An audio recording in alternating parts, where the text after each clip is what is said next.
કેવા જવું છે કે દેવધામમાં જવું છે.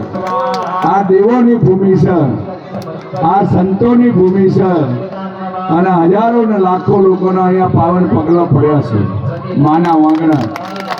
એટલા બાબાભાઈને પણ આપણે ખૂબ ખૂબ કોટી કોટી વંદન કરીએ. ભુવાજીશ્રીને પરમાત્મા આપણા ભેગા રહે, સદાય માટે ભેગા હાજર છે ને હાજર રહે એવી આપણે પ્રાર્થના કરીએ.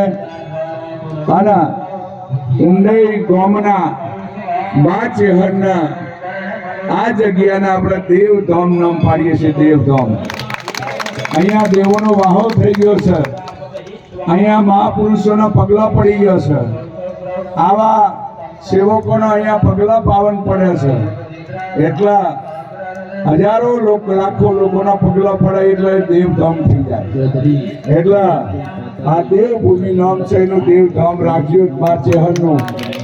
અને કાયમ માટે આ પ્રસંગની યાદગીરી રહે અને હર હંમેશા સદાય માટે પ્રભુ આપણા ભેગા રહે.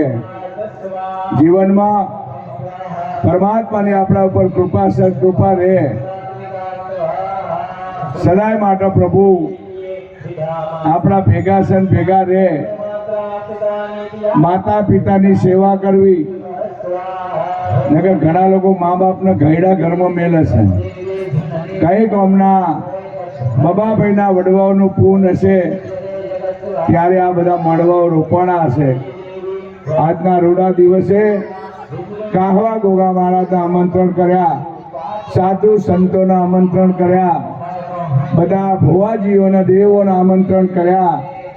એ બદલ સર્વના પરિવારના મા ચેહરના આપણા લાખ લાખ વંદન કરીએ, કોટી કોટી વંદન કરીએ. સર્વના પ્રભુ ખૂબ સુખી રાખ અને હર હંમેશા સદાય માટે ભગવાન દૂધ બાજરીના દીકરે મા ચેહર કોઈને ભૂખ્યા ના મેલે એવી આપણે પ્રાર્થના કરીએ. સદાય માટે પ્રભુ આપણા ભેગા છે ભેગા રહે.